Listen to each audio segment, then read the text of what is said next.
All right. Hi, everyone. I'm going to be just doing this because I have nothing better to do right now. And you wanted to see the presentation, so here it is. The presentation is called You Like Conservation? How the Bee Movie Revolutionized Science Communication. This is a case study.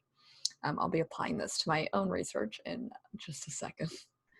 So, in order to understand why the bee movie was so integral to our culture and how we perceive bees, we first need to understand the honeybee apocalypse of 2006 to 2007. Um, in here, I'll be detailing the possible causes of death for the honeybee apocalypse, etc., and what it was. Basically, in 2006 to 2007, there was a huge die off of bees. It is thought that this was because of a phenomenon called colony collapse disorder. So, hello.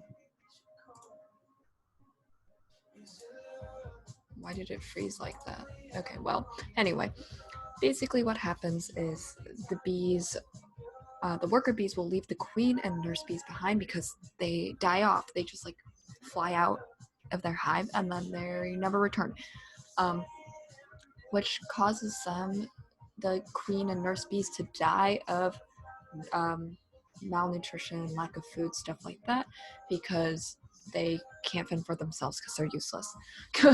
So, like I said, in the winter of 2006, 2007, there was this huge die off of bees, which is like pretty normal, but it's like particularly bad this year. About 30 to 90% of worker bees just disappeared from their hive. And yeah, we don't really know why, but one of the causes might for this colony collapse disorder might have been Israeli acute paralysis virus, or IAPV. It's a virus that paralyzes the bees, often outside of the hive. It's like so they can't fly back to their hives, and they leave their queen and nurse bees stranded. It's strongly associated with beekeeping, so like domesticated bees get it really frequently, and it is in Israeli. Nope, it is not in Israeli. It is from Israel. Um, and it was discovered as early as 2004. So it's suspected that these bees in America contracted it because of the bee farm industry, imports, stuff like that. Um, Coincidentally enough, 2004 was around the same time that the US opened importation of honeybees from Australia. So they think that maybe the IAPV was from Australia brought to the US, and then it caused this huge die out in 2006. Got nutmeg stuck in my throat. Finally, another reason why the bees might have had CCD, alternatively to IAPV, is because of the vampire mite, this parasitic mite, or Varroa destructor, very appropriate name. So the honeybee, it's a honeybee parasite. It sucks the fat bodies out of the bees. I don't really know what fat bodies are, but that's what it said on Wikipedia. They are invasive to the US and originate from Asia. So once again, the importation of bees from other places might have been the cause to this. Even though it was introduced in the 1980s, maybe it was just a very particularly big season for these vampire mites. Vampire mites lowered the immune system, and they're a vector for about more than 5 bee viruses. So it's perfectly possible that the vampire mite might have worked in tandem with IAPV. And since it lowers the bee's immune system, they might have been more susceptible to IAPV. Who's to say? Then comes the bee movie. The Bee Movie was released in 2007, just shortly after the collapse. It's directed by Jerry Seinfeld. Hello. And it's starred by Jerry Seinfeld. Anyway, one of the greatest works of art of our time. And it does a lot for bees' reputation and how we perceive bees. So first is that it showcases the complexity of a bee's social structure. As you know, I'm an animal behavioral ecologist, so this is really interesting to me. In the opening scenes and dialogue, they already establish this prestige and this greatness of bees. According to all laws of aviation, every single law, a bee isn't able to fly, basically is the gist of the opening line. But here they are flying. Why is that? Why we want more? We are curious about these bees and why they are such a phenomenon that go against all laws of nature. Additionally, there's a lot of trivia about bees in the opening sequence as they're taking this tour around Hunnix. She's like saying, "Oh, we haven't like stopped working since we evolved this way," blah blah blah, stuff like that. It's really fascinating. She does it in such a way that it's humorous and fun, but we're still learning. Finally, within the hive, we can see that there are a vast amount of jobs, plethora of jobs for these bees. And we see that in the opening scenes already, when Barry and his friends graduate from bee school and they get assigned a job. And so it really, really showcases the complexity of the hive and also likens them to that of a human society, which I find really interesting. It really humanizes the bees in a way that we weren't expecting. Up next, it really highlights the opinions of bees, of human opinions of bees. So here I have a short clip from the bee movie. Here it goes.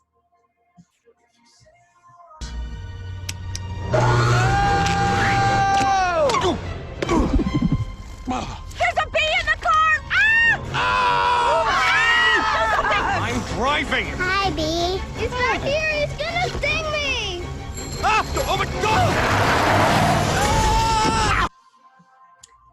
So, as you can tell, we don't really like bees. This established the status quo of how we normally perceive bees, or how the average American perceives bees. And it also humanizes Barry B. Benson again. Like, we see that he's just this normal guy trying to have a great time, trying to do his job, but then he's attacked maliciously by these humans. So it kind of adds this interesting juxtaposition and antagonizes humans who are scared because we are already feeling feelings for Barry B. Benson, if you know what I mean. So that's so we have this established humanization of bees and antagonization of humans. How does this change our behavior is found towards the end of the movie, where the movie emphasizes bees' ecological importance. So we've grown to love Barry and we're rooting for him. And we end up rooting for all of the pollinators as well when we start seeing that, bees are being antagonized and they want their honey back. We're rooting for them. We're like, go Barry! But at the same time, what this movie absolutely does that I absolutely love is that it also highlights the importance of beekeepers and the importance and the balance that we play in keeping these bees alive, but also like controlling how they are producing honey. Because honestly, honeybees are considered a domesticated animal. We have kind of co-evolved with them so that we are managing them just like we would like a dog or a cat. So we need them and they need us. Otherwise, we end up with stuff like this. I mean, either way, if there's not enough bee management, we end up like this. If there's not enough bees, we end up like this. So that kind of summarizes, like, we have this humanization of Barry, we're rooting for him, but we're also now rooting for ourselves and why we need to take care of the bees, take care of the environment, stuff like that. So that brings me to an overall timeline of our perception of bees. So pre-2006, we have basically this. We are afraid of bees, we hate them, we do not like them. Then in the winter of 2006, we have this huge die-off of bees. Coincidentally, in 2007, the Bee Movie comes out. Following the Bee Movie, we have this huge wave of Save the Bees, and bees being this beautiful, cute, fuzzy creature. So, I'm not saying that the Bee Movie saved the bees coincidentally in 2006, 2007, but I am saying that. So present day opinions on bees. Bees are considered royalty. They're considered magnificent. Queen bee herself. They're considered really aesthetic. Save the Bees is really trendy. It's very cottagecore, very queer. Bees are cute, fuzzy, adorable. You just want to pet them. My friend actually pets bees, and it's weird, but we save that for a different day. So this is the present day opinion on bees, which is really fascinating to me because before, bees in cartoons were seen as like scary, you run away from them, blah blah blah. But now they're seen as this aesthetically pleasing creature. And so that brings me to my research, sharks. For those of you who don't know, I do study sharks. I will not shut up about them. So, like I said, from Jaws to Baby Shark, let us dive in, quite literally. So in 1975, Jaws was released, which caused a very hysterical mass panic of people being like, I'm never swimming in the ocean again because sharks are scary. And of course, it was 1975. People didn't have social media, so this was probably the only thing that they were watching was Jaws. And to this day, it's a cult classic. People are still afraid of sharks because of Jaws. However, in 2015, 5 years ago, the song Baby Shark was released, which, in my opinion, slaps. And it's weird because I did some research on baby sharks, but it's fine. So now we have to ask ourselves, how did this influence the opinions of this? In my opinion, I see that smaller children are really fascinated by sharks. They love sharks. I talked to a fifth grade class last year, and they thought sharks were really cool, but some of them are still really afraid of them. If you're interested to find out more information on shark perception in media, my professor co-wrote an article called The Effect of Background Music in Shark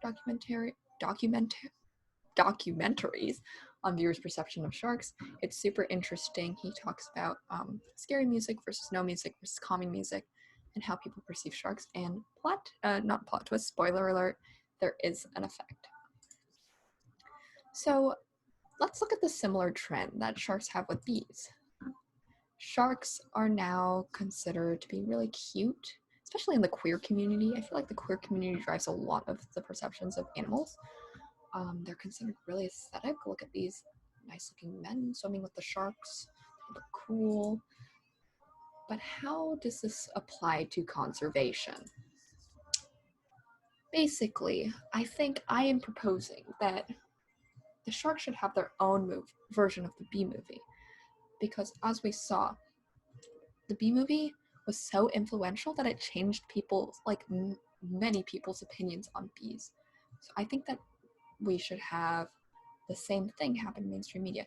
And Baby Shark was approaching that, but it was to an audience that hasn't developed their brain yet, basically. I mean, maybe they have by now. They're probably 7 by now. So maybe this next generation will have a more favorable opinion about sharks. But we need something that addresses a more general audience, other than single moms, parents, and single fathers, single parents. Why didn't I just say single parents? And their kids and their siblings. We did have Shark Tale in 2002, but she do be kind of scary. Which is why I believe that we need a new shark movie. Something that doesn't look like this. He's a Trump supporter, for sure. He's definitely a Trump supporter. Look at this guy. This 2002, even though, it brought us Shrek, we have to admit that this was not DreamWorks' best work. I've never watched it before, but it scared me as a child, and that's why I didn't watch it. So in conclusion, I think that's the end of my slideshow. The Bee Movie was revolutionary, and we need to use the Bee Movie as a template